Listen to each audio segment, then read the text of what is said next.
Welcome to the Three Edge View from the Edge for September 2022. I'm Fritz Folts, the Chief Investment Strategist here, and I'm joined once again by Eric Biegeleisen, Director of Investment Research and Deputy Chief Investment Officer here at Three Edge Asset Management. As we do each month, Eric and I will provide our most recent outlook for the global capital markets, which is based on our proprietary Three Edge research model. I have a great deal to cover today, so let's get started. In the recent market activity, after a rally which began in mid-June, equities struggled during the month of August, the S&P finishing down over 4% after rising over 9% in July. As investors face the final 4 months of 2022, the S&P is currently down around 15% year to date, while the NASDAQ is down approximately 24% thus far in 2022. And in addition, the Bloomberg Global Aggregate Bond Index is now also in bear market territory, having declined by over 20%. This represents the most significant decline for the aggregate bond index since its inception in 1990. The big news event in August was obviously Fed Chair Powell's address to the annual Jackson Hole Symposium.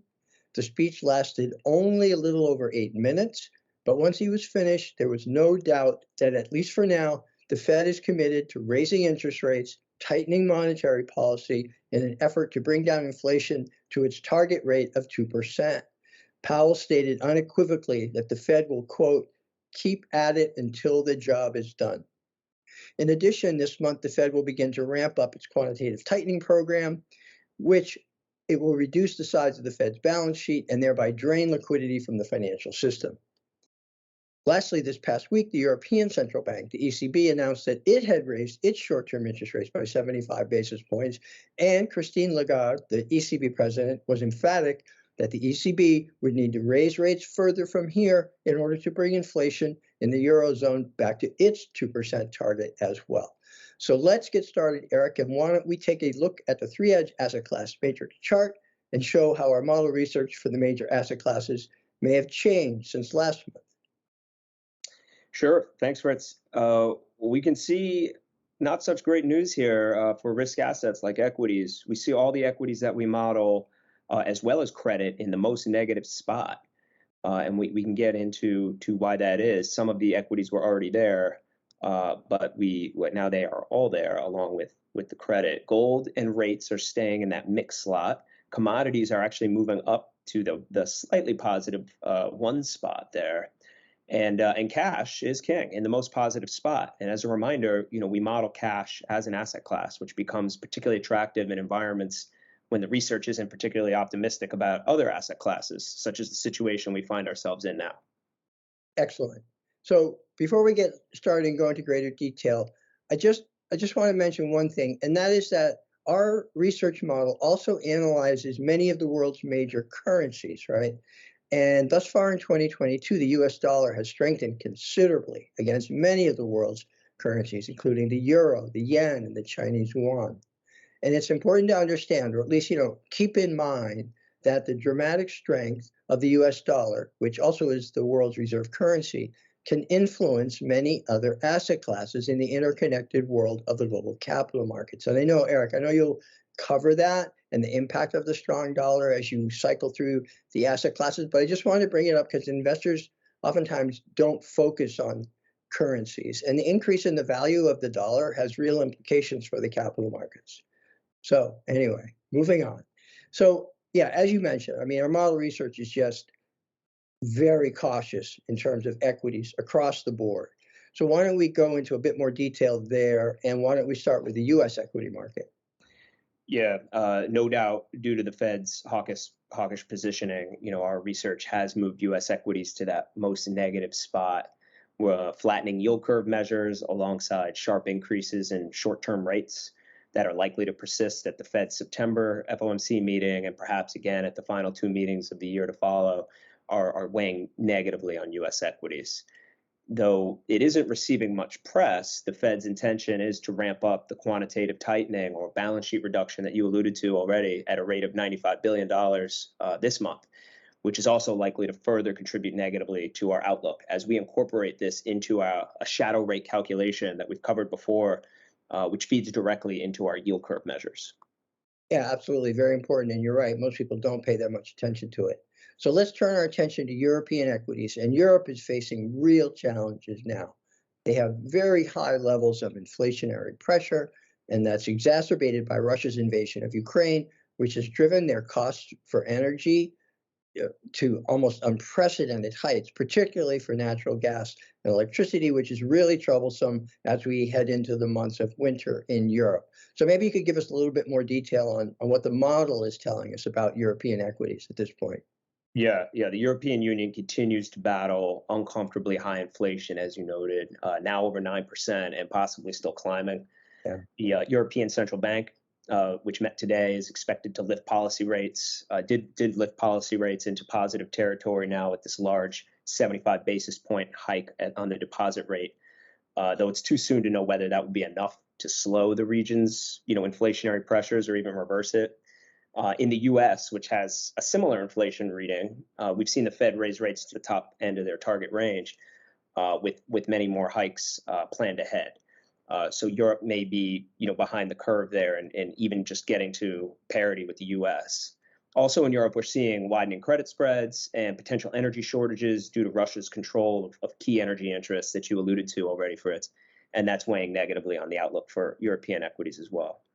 Yeah, and I think one of the issues in Europe is that there are not that many, there are a lot of components of inflation that they're suffering with now that really the European Central Bank doesn't have a lot of control over. So they're really in a bind here. So we'll keep our eye on that. But let's shift gears and look towards Asia and talk about China, which I don't know, to me it seems like they've been in the news all year just because of their extreme COVID lockdown measures, even in very large cities. So what is our model research indicating currently in terms of the outlook for China? Yeah, Chinese equities are also being negatively impacted by U.S. Fed policy and also hurting the outlook by the flattening U.S. yield curve measures that we construct as they impact the Chinese economy, along with widening Chinese credit spreads, also a negative for the region.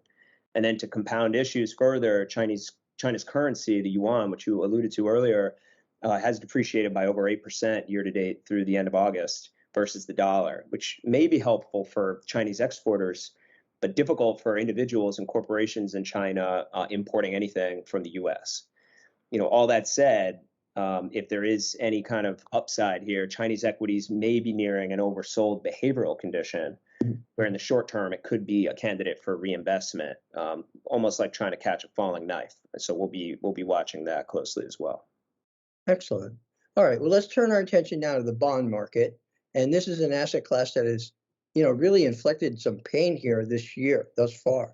As I mentioned in my opening comments, the Bloomberg Global Aggregate Bond Index is now in bear market territory, down 20, or had at least at one point been down 20% thus far in 2022, the most significant decline since the inception of this index in 1990, which for those of us keeping score at home is 32 years. So what is the model research indicating about the outlook for fixed income markets, both interest rates, where you talk about treasuries and sovereign credit, and also credit, corporate credit, and in this environment? So we've seen the U.S. 10-year Treasury yields continue to oscillate between this roughly 2.6% and 3.5%, just kind of bouncing back and forth. Mm-hmm. And that's kind of a wide gap for interest rates to be moving around so frequently. And that's providing a mix to overall negative outlook for rates. Continued monetary tightening by the Fed may lead to continued U.S. dollar and therefore continued U.S. bond strength. However, that presumes less aggressive tightening measures by other of the world's major central banks, which has been the case up until recently, as we're seeing more and more aggressive responses by central banks globally, like the ECB just today. The threat from rising yields, particularly outside of this range, has led to a less favorable outlook for intermediate term Treasury inflation protected securities, or TIPS. However, the shorter term TIPS continue to present an attractive risk return trade-off by providing a periodic adjustment of the bond's principal of CPI plus a positive real yield close to around 10%, but with significantly lower duration risk than their intermediate term cousins. And then, as we mentioned, alongside equities, the credit outlook has moved down a notch to maximum negative spot, as the Fed's hawkish comments could eventually wreak havoc in the corporate debt markets, should companies find themselves unable to take out new loans or be forced to refinance existing debts at unexpectedly higher yields. All right, excellent. All right, shifting gears out of fixed income, let's take a look at real assets. So we'll look at both gold and commodities. Commodities have given some back, but they still are one of the few asset classes that have a positive return thus far in 2022. So what are we seeing in terms of both gold and commodities in the real asset area? Yeah, gold maintains a mixed outlook. In the shorter term, gold may suffer setbacks as the US dollar continues to strengthen against major trading partners as the Fed tightens monetary policy perhaps faster and more aggressively than other major central banks that we've discussed. However, should the Fed not be able to bring inflation down as quickly as market participants are currently pricing in, we may see real yields begin to decline, which would be a positive for gold in the longer term. Right. With regard to commodities, the outlook is mixed to positive. Favorable valuation measures alongside increasing global inflation across the commodity spectrum are all positives for the space. The caveat, though, is that if equity markets do suffer a pullback and the outlook for economic growth diminishes, commodities could struggle, broadly speaking. On the other hand, the agricultural-focused commodities may be a slightly more protected area of the commodities asset class as widespread drought and extreme weather conditions negatively impact production, and that's good for those types of commodities. Regardless of the economic climate, people have to eat, Right. so demand shouldn't wane too much. Right. Excellent. So you had mentioned cash earlier, and I'm really happy that you did, because we don't always, well, maybe we do, but we don't always go too far into the cash equivalents, which would be also short-term fixed income instruments. But as you said, there are periods of time when short-term fixed income and cash can be an attractive asset class. And as we saw from your asset class matrix at the beginning of the video, this seems to be one of those periods. So perhaps just a little bit more detail about the outlook for and the current, role of cash and cash equivalents in an investment strategy. Yeah, short-term fixed income and cash equivalents can become, this attractive asset class, particularly when other asset classes such as stocks and bonds and real assets are facing periods of elevated risk, and during periods when short-term interest rates are rising, like we're currently witnessing. Cash can help protect portfolios from downside risk. It can serve as dry powder to be invested at more attractive valuations following market declines. And in the meanwhile, we're collecting yield on the cash as well. Excellent. All right, great. Thanks, Pat. And thanks for the update on the outlook from our 3-Edge research model. That will do it for Eric and me, but we'll be back again in early October with the next edition of the 3-Edge View from the Edge. If you would like a hard copy of our full View from the Edge newsletter for September, you will find that on our website at 3edgeam.com. And as a reminder, our entire library of video content is always available on our 3-Edge YouTube channel. So on behalf of Eric and everyone here at 3-Edge, thanks for listening.